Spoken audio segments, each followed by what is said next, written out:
포기하면 아마추어입니다. 그럼에도 불구하고 도전하는 프로가 되기 위한 도전은 계속됩니다. 박앵코의 올백 시간입니다. 이 시각 함께하는 두 분과 인사 나눠봐야겠죠. 박재영 차장님, 권홍섭 주임님 오셨습니다. 두 분 어서 오세요. 안녕하십니까. 네, 안녕하십니까. 포트 상황을 보다 보니까 오늘도 역시나 할 이야기는 좀 많아 보입니다. FNF 오늘 1% 정도 내려가고는 있습니다만 수익권이에요. 4% 정도 수익이 나고 있고요. KT엔진은 오늘 2% 하락 중. 어제 매수했던 프로텍이 어제장 좀 올라주면서 오늘은 약보합인데 수익 들어가 있습니다. 하이비전 시스템 오늘 3% 정도 상승이고요. 문제는 이 엠코르셋입니다. 오늘은 낙폭이 크지 않아요. 1% 정도. 하지만 사고 나서 바로 다음 날 크게 밀렸던 바 있기 때문에 손실폭이 좀 있어요. 박 차장님, 네. 11,000원 이탈하면 매도하자라고 어제 얘기를 주셨었어요. 근데 아직 선뜻 매도를 못하고 있는 상황이긴 하거든요. 엠코르셋을 좀 짚어볼까요? 일단은 오늘 큰 이슈는 없어요. 큰 이슈는 네. 없고 지금 이런 쪽 움직이는 시장은 오늘 아니에요. 오늘 뭐 맞아요. 반도체, 하이닉스 실적, 하이닉스 뭐 설비 투자, 증설 이런 것들 때문에 반도체, 디스플레이 장비 이런 쪽 지금 올라오는 그런 시장이고 관심이 조금 이제 둔화되다 보니까 변동성은 조금 줄면서 뭐 11,000원대 유지를 하고 있습니다. 제가 11,000원 깨고 내려가면 좀 정리를 하자라는 말씀을 드렸는데 지금 뭐 한번 고민을 해야 되는 시기인 것 같아요. FNF랑 엠코르셋이랑 어떻게 보면 둘 다 내수 쪽, 의류 네. 쪽이라서 이제 섹터 겹치는 부분도 있고요. 그래서 엠코르셋은 좀 아쉽지만 넣자마자 단기적으로 좀 급등락을 해서 아쉽지만 일단 정리하고 반도체나 이런 쪽으로 조금 포트를 확대를 해 나가는 게 저는 좀 유효하지 않을까라고 좀 말씀을 드려보겠습니다. 권 주임님 어떻게 생각하세요? 막 그냥 그런 거 있죠. 이렇게 제가 오늘 매도했는데 다음날 올라가면 그럴까 봐. 배 아프. 근데 이제 가장 우리가 투자할 때 원칙이 로봇처럼 기계처럼 이제 매매를 해야지만이 어느 정도 수익이 조금 이제 보전이 되고 네. 그런 부분들이 있기 때문에 원칙은 이제 11,000원 가격을 이탈했기 때문에 손절을 해야 된다 이렇게 볼 수 있는데요. 일단은 저의 생각은 저는 그 전에 이제 한 1,400원 정도 이탈하면은 손절을 해보자라고 말씀을 드렸기 때문에 저의 경우에는 가격 손절 라인은 1,400원 정도 이탈할 때 손절을 해보자. 왜냐하면 지금 어느 정도 그래도 하락세 기형을 만들면서 좀 어느 정도 조정을 하고 있는 것 같아요. 네. 그래서 한 며칠 정도 다음 주 정도 되면은 또 한번 전 고점이 한 14,000원 정도 한번 해보지 않을까. 하기 때문에 지금 시점에서 손절하는 거는 약간 좀 아쉽다 이렇게 보시면 될 것 같습니다. 두 분 약간의 가격 라인 차이가 좀 있긴 한 것 같은데요. 권 주임님, 우리가 또 얘기를 해야 되는 게 네. LGU 플러스요. 네. 어제 팔았죠? 네. 오늘 또 올라가요. 네. 어제 저희가 KT엔진을 팔까 LGU 플러스를 팔까 고민하다가 LGU 플러스를 팔았었는데 KT엔진 내리고 LGU 플러스는 오르고 이게 인생인가요? 네, 참 안타깝죠. 근데 이제 우리가 그때 당시에 어느 정도 뭐 항상 종목의 선택을 이제 해야 되기 때문에 그런 부분들에 있어서 뭐 지금 당장 오늘 장에 올라갔다고 하더라도 아쉽지만 다른 종목에서 수익을 더 극대화시킬 수 있다는 전략에 의해서 좀 더 지켜보자라고 볼 수 있고요. 현재 이제 프로텍의 경우에는 어저께 고가 한 4% 정도 급등을 했었는데 지금 어저께 수급을 보면 연기금이 기관 매물로 해가지고 수급이 네. 한 17,000주 이렇게 들어왔습니다. 이런 걸로 봤을 때 연기금이 한 이틀 정도 들어왔다는 거는 상당히 좀 고무적인 상황이고요. 현재 이제 향후에 실적 발표라든지 이런 부분들이 가시화된다면 현재 LGU 플러스 수익률보다는 프로텍의 상승 여력이 크기 때문에 여기서 수익을 노려보자 이렇게 보시면 될 것 같습니다. 네, 알겠습니다. 마을님이 똥손이라고 하는 거죠. 나빴어요, 마을님. 금손일 때도 있고 똥손일 때도 있는 거죠. 짱민영 앵커님 어렵다 어려워 팔면 오르고 사면 내리고 이게 많은 개인 투자자들이 고민하는 그런 부분인 것 같아요. 권 주임님 좀 화면에 차트를 좀 더 키워주셔야 될 것 같다고. 네, 그래야 화면 잡힐 때 좀 더. 네, 네. 감사합니다. 네. 그리고 종목을 좀 더 얘기를 나눠본다면 오늘 들여다보니까 사실 오늘 유망주긴 한데 질문을 먼저 드려볼게요. 박 차장님. 실리콘웍스. 네. 저희 불과 며칠 전에 얘기했었죠. 근데 실리콘웍스 제가 안 샀는데 네네네. 급등입니다. 네. 너무 속상해요. 뭐 지금이라도 안 늦은 것 같아요. 진짜요? 오늘 네. 9% 10% 가까이 오르는데요? 어제도 올랐고. 앞으로 조금 더 이제 더 오르면 되죠. 뭐 5만 원까지 가면 되는 거니까. 5만 원, 6만 원까지 가면 되는 거니까. 뭐 사실 이 오를 때 사는 것도 하나 전략이 될 수 있어요. 왜냐하면 빠질 때 떨어지는 거는 뭐 누누이 말씀드렸지만 안 좋으니까 떨어지는 거고, 이렇게 오르는 거는 좋으니까 오르는 거다. 8% 올라서 못 사겠다? 그러면 모든 종목을 8% 뭐 9% 그 정도의 수익을 내기 위해서 살 수는 없잖아요. 그거라도 나면 좋죠. 그렇지. 지금 4%에도 이렇게 반가운데. 뭐 20, 30% 수익을 보고 들어간다라고 한다면 뭐 8% 올랐다라고 해서 못 살 이유는 저는 없다라고 보고요. 뭐 추세가 이제 완전히 좀 돌려져서 저는 뭐 긍정적으로 좀 볼 수 있을 것 같습니다. 좋습니다. 곧장 이어서 그럼 두 남자의 종목을 확인하면서 종목 얘기로 먼저 깊이 들어가 보죠. 오늘 제가 왜 실리콘웍스를 먼저 꺼내는지 아실 거예요. 확인해 보시죠. 박정 차장님의 오늘의 종목이 바로 실리콘웍스 그리고 유니테스트입니다. 다시 한번 두 종목 다 재등판하고 있고요. 권주임님의 종목이 SK하이닉스. 드디어 이름을 올리네요. 그리고 제일약품이 들어와 있습니다. 확실히 오늘 반도체 쪽의 분위기가 좋긴 한가 봐요. 많은 분들이 그간 SK하이닉스 지금 살까 말까 계속 고민을 함께 채팅창에 올려주셨었는데 권주임님, 네. SK하이닉스 지금은 이제 괜찮을까요? 네, 뭐 지금이 아니라 그 전부터 계속 좋았습니다. 다만 이제 최근에 이제 레포트로 인해서 가격 하락이 심하게 나타났는데 일단은 그 업황, 그러니까 산업적으로 약간 우려할 수준이 좀 다가왔다. 뭐 이렇게 좀 조심스럽게 접근해 보자라는 이제 의견인데요. 우선 이 D램과 낸드에 관련된 지금 업체는 우리가 흔히 알고 있는 삼성전자, 그리고 SK하이닉스, 네. 그리고 마이크론 테크놀로지 이렇게 3등분으로 되어 있습니다. 그동안에 이제 삼성전자의 파이가 계속 SK하이닉스와 마이크론 테크놀로지에 의해서 계속 좀 파이가 작아졌는데요. 그런 부분들을 삼성전자가 이제는 자시하지 않겠다 해서 이제 공급 물량을 늘리거나 아니면은 뭐 조금 그런 대규모 수주를 통해서 어떤 D램 가격의 하락을 좀 유도하는 그런 장세가 나타나지 않을까 해서 걱정스러운 의견에 많이 폭락을 했었는데요. 그럼에도 불구하고 반도체의 그 호황 시작은 지금부터다. 그러니까 3분기, 4분기 정도는 계속 계절적 성수기이기 때문에 그런 부분에 의해서 수혜를 받을 수 있다 이렇게 보여지고 있고요. 현재 SK하이닉스의 경우에 이제 도시바 반도체 인수가 다 마무리가 됐고 그 가운데서도 이제 낸드 시장에 새롭게 또 진출을 함으로써 D램 가격에 대한 그런 완화를 어느 정도 수혜를 입을 수 있다 이렇게 보시면 될 것 같습니다. 그리고 이제 내년도 다시 한번 이제 계절적으로 1분기, 2분기가 되면 이제 그 시장 상황이 뭐 이제 비수기이기 때문에 좋지 않다 이렇게 보여지고 있지만 SK하이닉스에서는 아무래도 뭐 주주환원 정책이라든지 그런 부분들이 발표가 되면 10만 원 정도는 한번 노려볼 만한 종목이다 이렇게 보시면 될 것 같고요.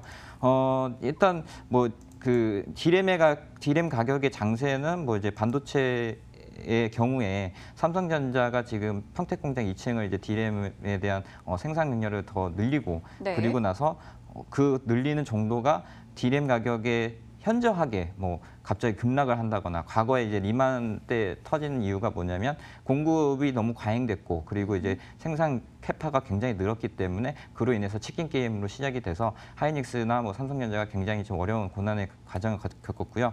이제 올해 같은 경우에는 상황이 다르죠. 계속적으로 반도체에 대한 수요, 그러니까 IoT라든지 그리고 뭐 VR이라든지 그리고 서버, 데이터양 그런 수요가 계속적으로 다변화되고 있기 때문에 그런 부분에서 앞으로 성장성은 나타날 것이다. 그러나 이제 다만 이제 일일이 체크할 필요가 있는데요. 이제 올해 한 9월 정도 되면 다시 한번 이제 장세는 상승장이 계속 될 것 같고요. 그리고 나서 이제 반도체 경기가 꺾이는 내년부터는 내년부터 한 1분기, 2분기 정도까지는 장이 또 흐지부진할 수 있습니다.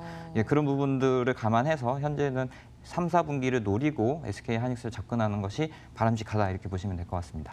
그러네요. 내년 초부터는 좀 불안할 수 있다라는 의견들이 간혹 많이 나왔었습니다. 그래서 하반기까지는 충분히 기대를 가져볼 수 있을 것이다 이야기가 들려오고요.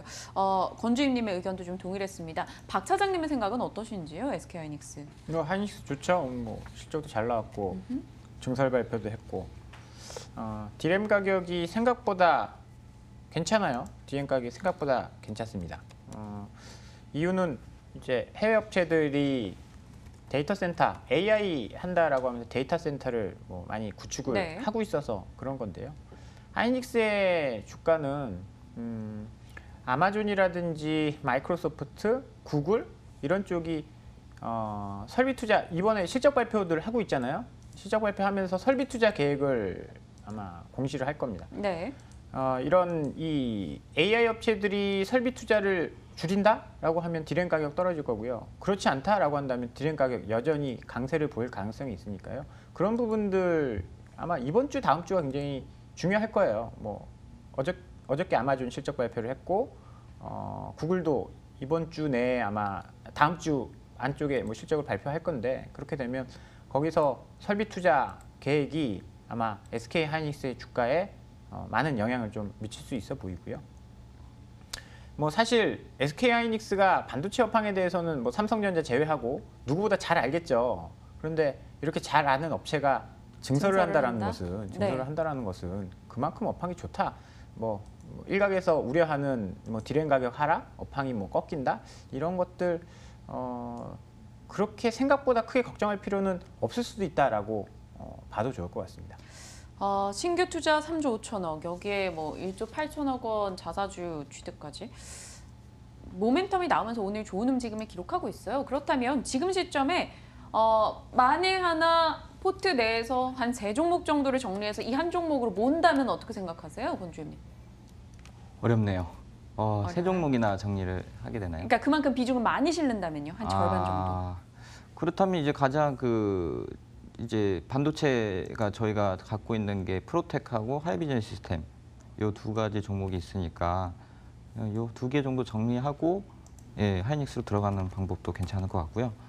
한 종목을 더 한다고 하면 아까 앞서 말씀드린 대로 패션 쪽이 FNF와 엠코르셋이 겹치니까 어느 정도 한 조금 시간 여유를 두고 나머지 종목을 정리해서 세 종목을 그렇게 정리하시면 될 것 같습니다. 네, 미스터 윤님께서 의견을 올려주셨어요. 공급이 수요를 빠르게 앞지르지는 않을까요? 라고 올려주셨는데 이 부분은 어떻게 생각하세요? 일단은 지금 과거에 우리가 굉장히 그 디램과 관련된 생산 업체들이 많았습니다. 그 가운데서도 이제 그런 그 고난의 행군을 이제 남은 업체가 이제 삼성전자, SK 하이닉스, 마이크론이죠. 이렇게 세 분이 남았는데 일단 공급에 대한 우려 부분은 상당 부분 과거와 이제 달라졌다 이렇게 보시면 될 것 같습니다. 과거에는 서로 많이 생산해가지고 치킨 게임을 하듯이 그런 양상으로 인해서 공급을 많이 초과시켰는데요. 그러한 그 과거 선례를 바탕으로 해서 똑같은 실수는 하지 않을 거다 이렇게 보시면 될 것 같습니다. 현재 뭐 SK 하이닉스도 증설을 하고 삼성전자의 경우에도 생산 캐파를 좀 늘리는 그리고 마이크론 테크놀로지도 아마 12월 정도 되면 증설 얘기가 나올 수도 있습니다. 그런 부분들을 봤을 때 공급 초과보다는 앞으로 나올 그 향후의 서버향 데이터에 대한 수요 그리고 4차 산업혁명에 대한 그런 수요를 어느 정도 캐파를 확보하기 위한 그 투자지 공급 과잉 그러니까 서로 죽자라는 이런 그 싸움의 양상은 아니기 때문에 공급 과잉은 약간 좀 영향은 제한적이고요. 수요를 바탕으로 해서 증설을 단계별로 하고 있다 이렇게 보시면 될 것 같습니다. 알겠습니다. 일단 SK 하이닉스 짚어봤고요. 이제 곧장 박재원 차장님 종목으로 가볼게요. 유닛 테스트 다시 한번 나왔습니다. 그간의 흐름이 어땠을까요, 박 차장님? 말씀 주시고 나셔서. 뭐 굉장히 좋았다가 최근에 좀 조정을 받기도 했어요. 최근에 어떻게 보면 견조한 조정이었죠. 그리고 이제 재차 상승을 하고 있습니다. 이 회사는 아시다시피 뭐 말씀을 드렸다시피 반도체 후공정의 테스트를 하는 그런 업체입니다. 주요 거래처가요 SK 하이닉스입니다. SK 하이닉스고 대만의 나냐 뭐 이런 업체들 주요 거래처인데 오늘 하이닉스가 실적 발표하고 나서 증설 발표를 했죠. 네. 그렇게 되면 증설을 하면 유닛 테스트 장비가 아마 들어갈 가능성이 굉장히 많이 높아요. 그래서 하이닉스의 증설에 큰 수혜를 받을 수 있는 종목이다. 오늘 원익 IPS 10% 이상 급등하죠. 유진테크 이런 종목들 올라가고 있죠. 사실 전공정 장비는 원익 IPS의 플라즈마 장비가 아마 들어갈 거예요. 들어가겠죠. 후공정 테스트 장비는 유닛 테스트 장비가 들어갈 가능성이 굉장히 높습니다. 그러면 하이닉스 증설 이야기 나오면 같이 올라가줘야 되는 게 정상인데 원희가 EPS는 워낙 많이 빠졌다 보니까 사실 급반등을 하는 거고요. 유니테스트는 생각보다 주가가 굉장히 많이 견조했기 때문에 오늘 뭐 한 2, 3% 정도의 상승이 나오는 건데 이 상승이 지속될 가능성이 굉장히 높아요. 제품이 다각화되고 있습니다. 일반 메모리 테스트 장비에서 웨이퍼 테스트 장비, 그다음에 DDR4, 뭐 DDR4로 전환되고 여기에 버닝 테스트. 네. 이제 하이닉스가 이제 D램에서 낸드 쪽으로 설비 투자를 많이 늘리면서 이 유닛 테스트에 3D 낸드 버닝 테스트 장비를 채택을 했습니다. 그러면서 테스트 장비가 지금 납품이 되고 있고요. 이쪽은 D램과 함께 또 다른 성장 동력이 될 수 있다라고 보셔야 될 것 같고요.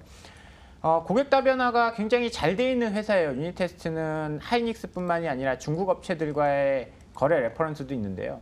이 후공정 쪽이 중국 쪽은 굉장히 중요하다라는 말씀을 드렸는데 전공정이 조금 부진하기 때문에 불량이나 이런 거 걸러내기 위해서 후공정 장비에 대한 투자를 굉장히 많이 할 겁니다. 중국 업체들이. 네. 그렇게 되면 실적이 하이닉스가 뭐 발주를 안 주더라도 그 사이클이 국내 사이클 투자 사이클이 끝나고 중국 사이클이 다시 이제 투자를 한다라고 하면 유닛 테스트는 실적이 계속 좋아질 수가 있거든요. 최근에 7월 달에 웨스턴 디지털 쪽으로 테스트 장비 납품이 있었습니다.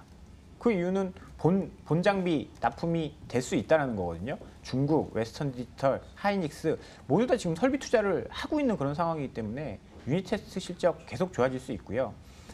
그럼에도 불구하고 저평가를 받고 있거든요. 시총이 4천억 정도인데 1분기에 200억 넘는 이익이 나왔습니다. 이거 산술적으로만 보더라도 연 영업이익 800억에서 900억 정도 나온다라는 이야기인데 시총이 4천억이 안 되면 밸류에이션이 4배, 5배라는 얘기잖아요. PER이. 왜 이렇게 말도 안 되는 밸류에이션을 받고 있냐라는 거는 테스트 업체, 장비 업체들은 사실 수주가 끊기면 몇 년 동안 손가락 빨아야 됩니다. 이 사이클이 있기 때문에 네. 매년 설비 투자를 하진 않잖아요. 하이닉스도 공장 뭐 한 번 크게 짓고 나서 한 4, 5년, 5, 6년 수주가 없을 거예요. 그러면 실적이 계속 안 좋아지는 다운 사이클에 들어가지 않겠냐라는 우려 때문인데 네. 봐요. 오늘 하이닉스 또 증설 발표했죠. 그럼 사이클 계속 연장되는 거예요. 우리나라 사이클 끝난다라고 하더라도 중국이 반도체 굴기라고 하면서 투자를 하고 있지 않습니까? 네. 사이클 이어질 가능성이 있는데 투자자들은 너무 좀 보수적으로 보고 있는 경향이 있어서 밸류에이션이 굉장히 낮은데 실적이 계속 좋고 투자가 이어진다라고 한다면 재평가를 받을 수도 있는 거죠. 그래서 지금 뭐 주가 많이 올라왔다라고 생각을 하지만 밸류에이션 상으로 보면 굉장히 싼 종목이다라고 보시면 될 것 같습니다. 짱민영 앵커님이란 아이디 분이 저도 중국 업체 보고 있는데 쉽지는 않아요. 4년 장투했습니다. 25,000원까지 봤었는데 힘들 것 같아서요. 라는 분 글도 있었거든요. 유닛 테스트 25,000원 가능하다고 보시는 거예요, 박 차장님은? 네, 25,000원, 네 가능하죠. 저는 뭐 더 갈 수 있다라고 봅니다. 장투하셨으면 돈을 많이 버셨을 것 같은데. 물론 이때 뭐 2015년도에 네, 많이 4년. 좀 올랐었을 때 이때 사셨으면 뭐 그렇진 않았을 수도 있네요. 그런데 글쎄요, 저는 이때보다 실적이 훨씬 좋아졌기 때문에 훨씬 좋아지고 있기 때문에 저는 충분히 더 갈 수 있다라고 보고요. 2015년도 실적 한번 볼까요? 2015년도 실적 1,300억인데 매출이 1분기에 800억이 나왔어요. 네. 그러면 산술적으로만 보더라도 2015년도 실적은 2배가 늘어났는데 주가는 그만큼에 있다? 그냥 기본적인 더하기 빼기만 하더라도 지금 주가는 이 가격이 아닌 2배 이상 있어야 되는 밸류에이션 PER이 5.8배? 네. 사실 어떻게 보면 너무 저평가되어 있는 국면이다라고 보면 될 것 같습니다. 짱민영커님 평단이 14,000원이시라고 하네요. 그리고 수현님 같은 경우는 유닛 테스트 박 차장님 덕분에 2번이나 입절했었습니다. 라고 이야기 올려주셨고요. 하이비전 시스템 아름민영님이랑 수현님이 함께 보유 중이신 것 같아요. 팔지 않고 계속 가져가겠다라고 두 분이 약간 의지를 다져주고 계신데 끄덕끄덕하고 계시는 권주인님도 의지를 다지시는 것 같습니다. 자, 유닛 테스트 들어봤어요. SK하이닉스 유닛 테스트 좀 연결고리가 있었습니다. 그리고 다음 종목이 권주임님의 제일약품입니다.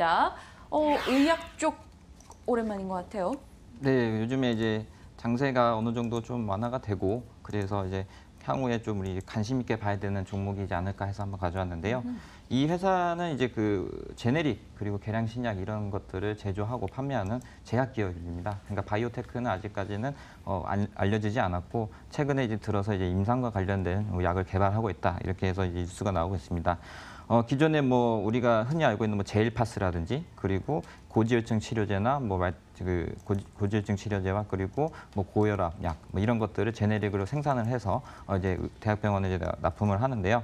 그런 부분들이 상당히 이제 제네릭 의약품으로서 매출 기대 효과는 적었습니다. 왜냐하면 이게 약가가 이미 정해져 있고 그리고 마진에 대해서 어느 정도 보건복지부나 이제 식약처에서 지정해 놨기 때문에 이 회사가 매출은 뭐 3천억을 해도 영업이익은 50억에서 100억 정도 수준. 물론 이제 R&D 관련돼서 투자한 비용 때문에 그렇게 영업이익이 잡히긴 하지만 그런 부분으로 봤을 때는 약간 좀 이제 안 좋은 부분이다 이렇게 보시면 될 것 같은데 우리가 이제 기대할 것은 이제 새롭게 들어가는 이제 신약 개발에 대한 기대감 이렇게 보시면 될 것 같습니다.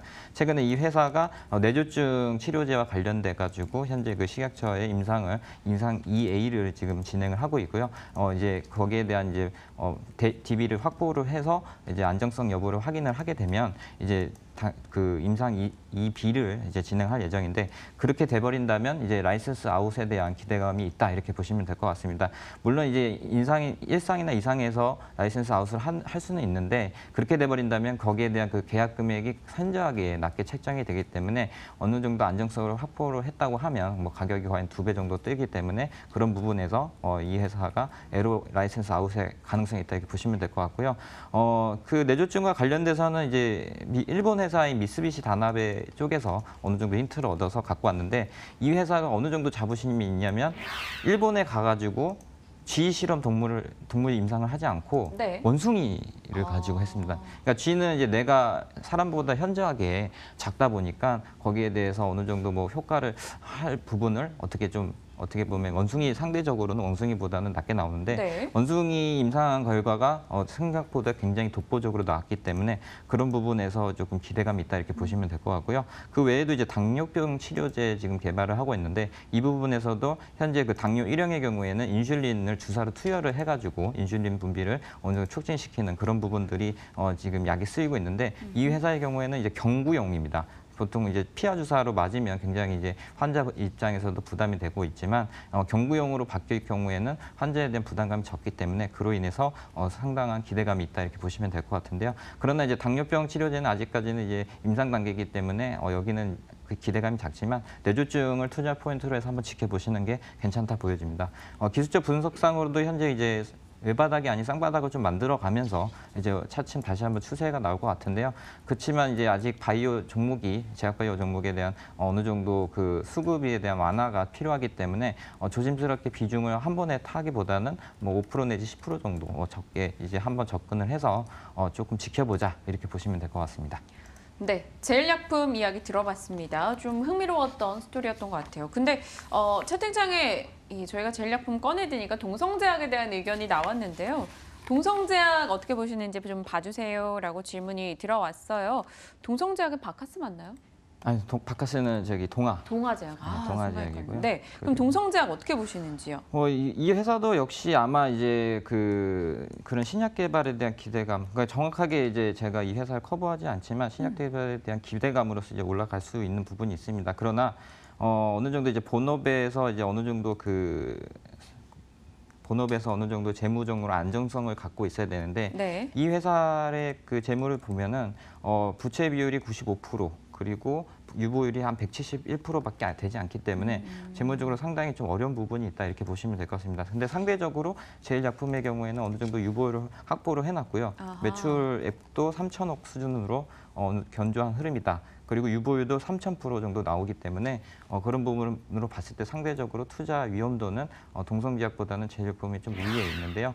동성제약 투자하시는 분들이라면 이걸 한번 참고하시고 이게 100% 맞다 이렇게 말씀을 못 드리겠고요. 참고하시고 동성제약이 앞으로 향후 차트 흐름을 어떻게 봐야 될지 기술적 분석이 가장 정확하죠. 그래서 만약에 그 현재 그 우상향을 하고 있는데 밑에 하단인 121선 18,500원을 깨지지 않는다면 보유를 하는 관점에서 보시면 될 것 같고요. 여기를 깨고 내려간다면 그 밑에 하단이 13,750원까지 열려 있기 때문에 리스크 관리를 하시라 이렇게 보시면 될 것 같습니다. 알겠습니다. 동성제약까지 저희 짤막하게 짚어봤습니다. 도움이 되셨길 바라보고요. 잠시 후에 시간 괜찮다면 이 권주임님께 코어스템 질문 좀 드려볼게요. 일단 박 차장님의 종목 이어가겠습니다.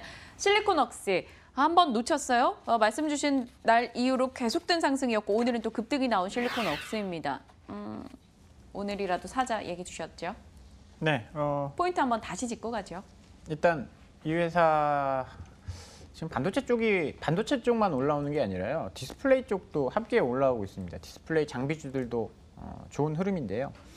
이 회사는 LG전자 내에서 반도체 쪽을 담당을 하고 있는 그런 업체입니다. 어떤 반도체냐면요.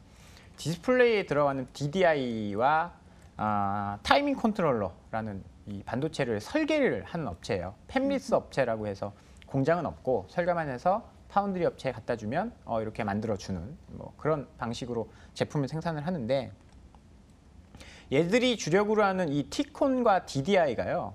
디스플레이의 핵심적인 역할을 합니다. 이 화면을 구성하는 데 이 역할을 하기 때문에 굉장히 중요해요. 이런 중요한 제품을 LG전자가 싹 다 밀어주고 있죠. 네. LG전자 하면 테레비라고 하면 안 되죠. TV 이제 글로벌 넘버원이잖아요. 삼성도 이제 제쳤지 않습니까? OLED 쪽의 실적이 이제 계속 좋아질 텐데 OLED 쪽 이 반도체, 이 DDI 이런 것까지 LG전자가 실리콘웍스로 사업을 이관을 했거든요. 근데 OLED는 이제 화질이 좋다 보니까 이 DDI의 수요, T콘의 수요가 더 크고요. 가격 자체도 굉장히 비쌉니다. LCD에 비해서 3배 이상 기능이 개선돼야 되기 때문에 OLED TV가 앞으로 LCD를 넘어설 거잖아요. 네. 이제 조만간 그렇게 될 겁니다. 한 2, 3년 안에 LCD보다는 OLED가 조금 더 많이 판매가 되는 날이 올 텐데 그렇게 되면 실리콘웍스의 실적은 굉장히 크게 상승을 할 수 있는 거죠. 이번에도 실적이 굉장히 잘 나왔어요. 예상치보다 실적이 잘 나오면서 주가가 굉장히 많이 올라갔습니다. 실리콘웍스가 요거만 하는 게 아니라요. 자동차용 센서도 합니다. 변화 감지 센서 하고 있는데 LG전자가 주력으로 하는 게 뭐 지금은 가전, 뭐 에어컨 이런 거지만 앞으로 VC 사업부가 될 수 있습니다. 자동차 쪽 전장 부품을 앞으로 신성장 동력으로 하고 있는데 거기에도 지금 제품이 있기 때문에 LG전자의 성장의 핵심적인 축 역할을 하는 게 실리콘웍스인데 주가는 밸류에이션은 거기에 이제 올바른 대접을 못 받고 있다라는 거죠. 오늘 주가가 많이 오르고 있긴 한데요. 실적이 사실 부진해서 저평가를 많이 받았어요. 그래 실리콘웍스 기술력 있고 좋은 건 알겠는데 너네 실적 안 나오잖아.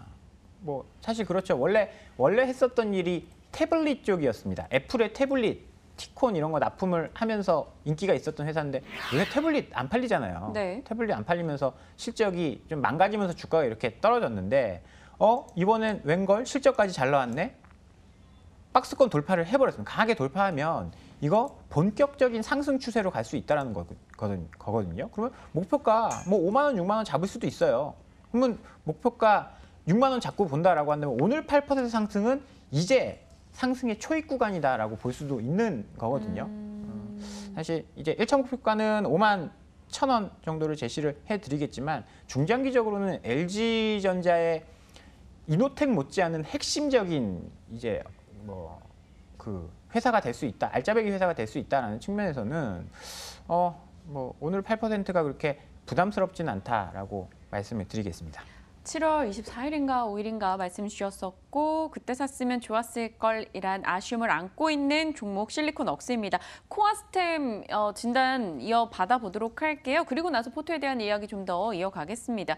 박건우 님이 몇 차례 질문 주셨던 종목이거든요. 코어스템. 네, 지금 장세에서 굉장히 좀 힘드셨던 것 같습니다. 왜냐하면 이제 네이처셀에 대한 그 주가 조작 혐의로 이제 대표가 구속이 되면서 한바탕 더 이제 하락이 나타났는데요. 그와 이제 줄기세포와 관련된 뭐 안트로젠이나 그리고 파미셀 뭐 이런 코아스텐까지 이제 줄기세포 관련된 섹터들이 대거 하락을 했다 이렇게 보시면 될 것 같고요. 일단 그 줄기세포 관련된 부분에서는 정부의 정책이 상당 부분 희망적이다, 고무적이다 이렇게 보시면 될 것 같습니다. 첨단재생의료보험이 통과가 되고 그리고 나서 이제 줄기세포에 관련 치료가 좀 더 활성화된다면 이 회사에 대한 가치도 다시 한번 상승할 흐름이 있는데요. 그렇지만 이제 계속적으로 이제 그 네이처셀에 대한 어느 정도 이슈가 해결되지 못한다면 줄기세포는 당분간 좀 쉴 수도 있습니다.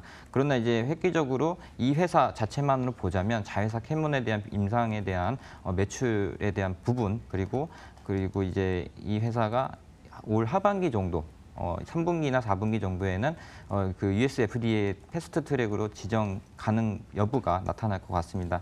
지금 이 회사도 류마티스 죄송합니다. 우리가 흔히 알고 있는 이제 알츠하이머와 관련된 그런 루게릭병을 이 회사가 지금 희귀 질환으로 해가지고 이미 그 FDA 임상을 지금 해놨기 때문에 그런 부분들로 봤을 때 향후에 그런 패스트 트랙에 대한 지정 이런 포인트를 자꾸 이제 좀 보신다면 네. 현재 구간에서는 힘드시겠지만 일단은 한번 지켜보자 이렇게 좀 홀딩하는 입장을 좀 말씀드리고 싶습니다. 보유 중이시라면 지켜보자. 만약에 신규 매수 관점에서 물어보신 거라면요? 신규 매수 관점에서는 진입할 때는 아니죠. 그 이제 네이처셀이 한 번 더 이제 어느 정도 한번 구속이 됐지만 네. 그 여파가 어느 정도 나올지 모르겠습니다. 이제 배임 행령까지 돼버리면 네이처셀은 상장 폐지 가능성도 있고요. 근데 이제 주가 조작, 단순 주가 조작이라고 하면 그 부분에서 네이처셀 나정찬이 대표이사를 사임을 하면서 새롭게 회사를 꾸려가는 그런 기대감이 나온다면 줄기세포주들도 다시 한번 나가겠죠. 그러나 코아스 팀이 먼저 나갈 수도 있습니다. 만약에 이제 FDA의 임상에 대해서 성공했다 뭐 이렇게 나오면은 한번 또 알테오젠처럼 상한가 한번 갈 수 있으니까요. 그런 부분들을 봤을 때는 조금 지금 시기에는 역시 뭐 5%, 10% 정도 비중을 넣게 해서 진입하는 것이 좋아 보이고요. 밑에 하단이 지금 10,000원까지 열려 있기 때문에 그런 부분들을 감안하시면서 매매를 하시면 될 것 같습니다. 네, 알겠습니다. 제약바이오 기다리다 보면 추세가 상방으로 가겠쥬라고도 올려주셨고요. 권음석 주인은 영화 작전에 나오는 주인공 느낌이 물씬 난다고. 작전 보신 분 계세요? 봤습니다, 저는. 보셨어요? 주인공이 누군데요? 전 못 봐가지고. 박용하 씨. 네, 네. 알겠습니다. 네, 제가 못 봤어가지고. 다 재밌습니다. 5번 봤습니다. 진짜요? 네. 제가 영화 좀 볼게요, 여러분들. 죄송합니다. 너무 힘든 시기다. 뭐 무서워서 못 사요. 뭐 여러 가지 이 투자 자체에 대해서는 조금 걱정하시는 분들이 많으신 것 같아요. 저 또한 그렇고요. 그래서 지금 포트에 대해서 좀 고민을 하느라고 사실 건주임님의 의견에 좀 집중을 못한 것도 있긴 있어요. 어떻게 할까요? 박 차장님의 의견을 감안을 한다면 엠코르셋을 팔아야 되는데 왜 이렇게 못 팔겠죠? 손절이라는 게 요즘에 싫어요. 너무 싫어요. 뭐 누가 좋겠느냐마는. 기다리면 수익 안 날까요? 그럼 FNF 팔아요. FNF요? FNF랑 하이비전을 안고 갈 건데요? 어떡하라는 거지? 약간 이런 느낌이시죠? 그러면 네. 근데 하긴 프로텍이 어제 들어갔으니까 네.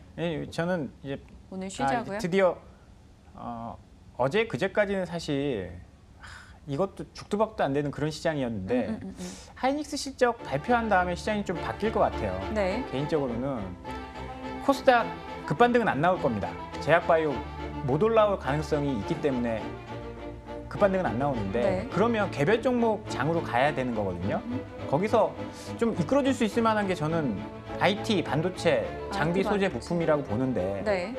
지금 글쎄요. 뭐 오늘 화끈한 종목들, 포트가 이렇게 안 좋은 거는 그런 종목들이 좀 없어서 기존 변하기 전 시장의 컨셉에 맞는 종목들이 많이 좀 있어서 네, 그런 좀 거거든요. 안정적으로. 그래서 조금은 바꿔봐도 좋을 것 같아요. 안 되면 뭐 KTNG 정리하고 좀 공격적으로 가봐도 괜찮을 것 같고요.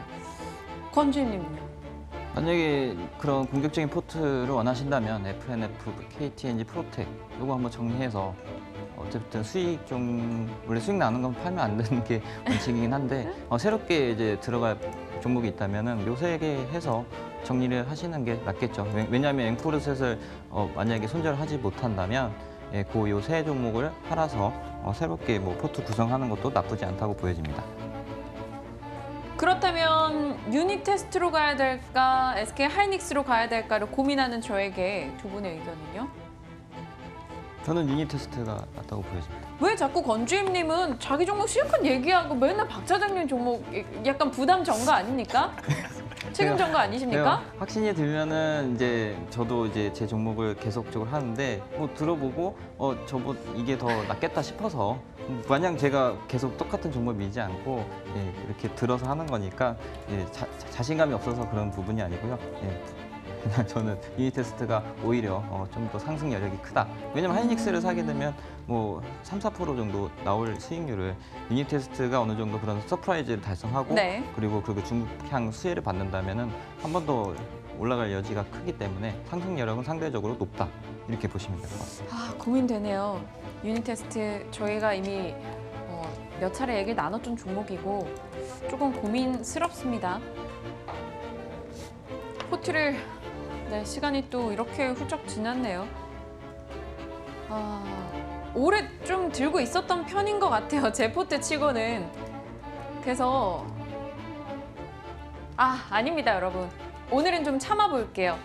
다음 주 월요일에 제가 어떤 종목을 담을지 결정을 최종적으로 하고요. 오늘은 일단 포트를 둬볼게요. 너무 성급하게 마음이 괜히 불안해서 또 손실이니까 초조해서 이렇게 결정 내리는 건 좀 잠시 참아봐야 될 것 같고요. 다시 한번 등장하지만 저희 엄마가 금요일에 웬만하면 주식 사지 말라고 했어요. 주말 보내고 와서 주말 이슈까지 소화 어떻게 되는지 살펴보면서 월요일에 제가 포트 변경을 좀 꽤 나가도록 하겠습니다. 만약 그날도 KTNG가 이렇게 좀 위로 아래로도 안 움직이고 좀 깝깝하게 움직임을 탄다면 좀 정리를 하는 쪽으로 해볼게요. 종목 변경 오늘은 없습니다. 박재영 차장님, 권홍석 주임님과 인사 나눠봐야겠죠. 두 분 주말 잘 보내시고요. 다음 주 월요일에 또 생기 넘치는 얼굴로 뵙겠습니다. 고맙습니다. 감사합니다.